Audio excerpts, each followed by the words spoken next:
Hello friends, welcome back to the channel once again learn with Sandhya #Shivi. तो पिछली video में हम लोग चैप्टर 4 कंप्लीट किया था, प्रैक्टिकल ज्योमेट्री। इस वीडियो में हम लोग चैप्टर 5 स्टार्ट करेंगे। न्यू चैप्टर है जो कि हमारा डेटा हैंडलिंग। ये आपने शुरू से ही डेटा के बारे में सुना होगा। डेटा क्या होता है? इंफॉर्मेशन कलेक्टेड होती है केसेस का, उसी को हम लोग डेटा कहते हैं।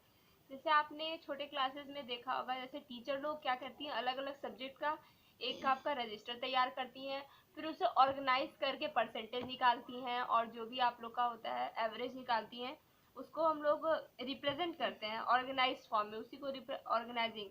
फिर हमें डेटा को डिफाइन करने के अलग अलग वो मेथड्स होते हैं, अलग अलग रिप्रेजेंटेशन होता है।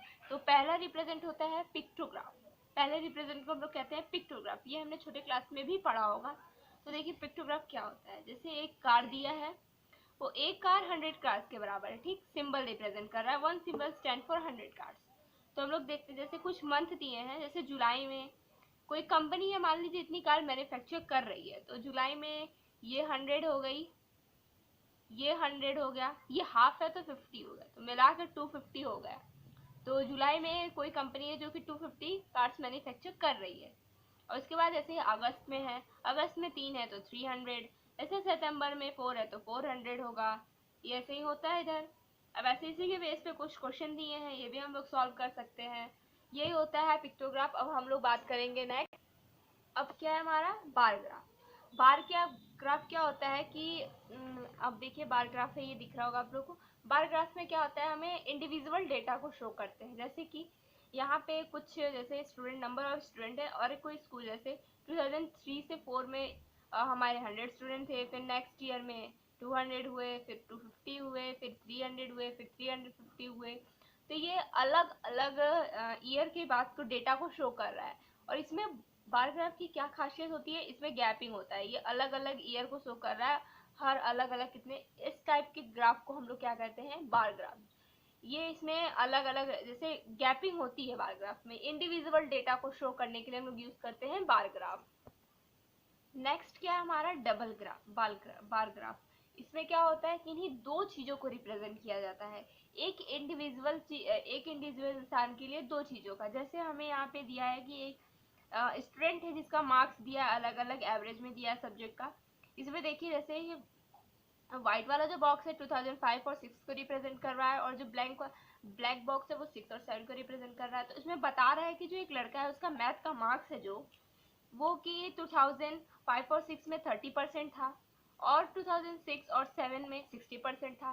तो मतलब एक ही बच्चे का मतलब ग्राफ बताया जा रहा है अलग अलग ईयर में, मतलब इंडिविजुअल एक ही बच्चे का बताया जा रहा है यहाँ पे अलग अलग ईयर में। तो ये होता है हमारा डबल बार ग्राफ। ऐसे ही सारे सब्जेक्ट का बताया गया है। अब नेक्स्ट क्या है हमारा ऑर्गेनाइजिंग डेटा। ऑर्गेनाइजिंग डेटा क्या होता है, जैसे मैंने पिछले ही आपको पहली बार बताया था कि जो हमारा मार्क्स आता है, जो टीचर हमारे मार्क्स को लिखती है, कलेक्ट करती है, उसे हम लोग रो डेटा कहते हैं, ठीक। अगर उसी मार्क्स को वो उसका परसेंटेज निकालती है, उसका एवरेज निकालती है, या फिर उसको हमारा रैंक देती है, क्लास में पोजीशन देती है, उसको हम लोग कहते हैं ऑर्गेनाइजिंग डेटा। मतलब सारे डेटा को कलेक्ट करके एक सेपरेट जगह में ऑर्गेनाइज किया गया है।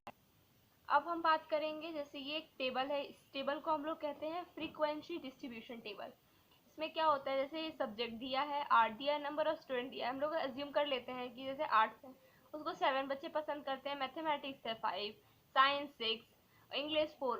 और ये जो टेली मार्क्स होते हैं, ये एक रफ आइडिया होता है मार्क्स को शो करने का, जो कि हम लोग आगे पढ़ेंगे इसे, कि टेली मार्क्स को हम लोग कैसे शो करते हैं ऑर्गेनाइजिंग में। यही होता है हमारा फ्रीक्वेंसी डिस्ट्रीब्यूशन टेबल। तो नेक्स्ट हमारा है ग्रुपिंग डेटा। ग्रुपिंग डेटा क्या होता है कि हमें ढेर सारी डेटा दी होती है, उसे हम लोग एक ग्रुप में एक सिस्टमेटिक तरीके से हमें बनाना होता है टेबल के थ्रू, और इसे हमें रिप्रेजेंट किसके थ्रू करना होता है, टेलीमार्क्स के थ्रू। जैसे मान लीजिए हमें ढेर सारी डेटा दी हुई है, मान लीजिए एजेस के डेटा है कि ढेर सारी एजेस दी हुई है, तो हम लोग ये देखिए टेबल यहाँ हमारा बना के दिया है ये, कि 0 से 10 के बीच में, जैसे 0 से 10 है, इसमें सिर्फ 0 से 10 साल के बीच में सिर्फ 2 लोग हैं, 10 से 20 की 10 लोग हैं। ऐसे ही हमारा ये डेटा दिया हुआ है, यहाँ पे जैसे एजेस दिया है, तो हमें इसे रिप्रेजेंट करना है, देखिए। और फिर यहाँ क्या होता है, ये हमारा जो फर्स्ट है ये लोअर लिमिट होता है, ये लोअर लिमिट होता है, और ये होता है अपर लिमिट, ये बोलते हैं इसे लोअर लिमिट और अपर लिमिट। लेकिन देखिए यहाँ पे ये 10 वाला कंक्लूड नहीं होगा, इसमें 0 से 9 तक ही होगा जिसमें 2 लोग हैं। ये 10 वाला कंक्लूड होगा आपके नीचे वाले इंटरवल में। ये बहुत इंपॉर्टेंट चीज़ है, इसे अपने दिमाग में बैठा लीजिए। 0 से 10 है तो सिर्फ 9 तक ही काउंट होगा। ये 10 वाला नीचे काउंट होगा। अब ये 10 यहाँ है तो ये 20 वाला है, ये आखिरी वाला नीचे हमेशा काउंट होता है। और हाँ, ये बताना भूल गए, इसे हम लोग हिस्टोग्राफ भी कहते हैं। इसे इस टाइप के रिप्रेजेंटेशन को हिस्टोग्राफ कहते हैं। ठीक, अब यही है। और इसे हम लोग क्लास इंटरवल भी कहते हैं। जैसे ये मैंने बताया ना, upper limit lower limit class interval होता है। तो मैंने अपर लिमिट बताया और लोअर लिमिट बताया।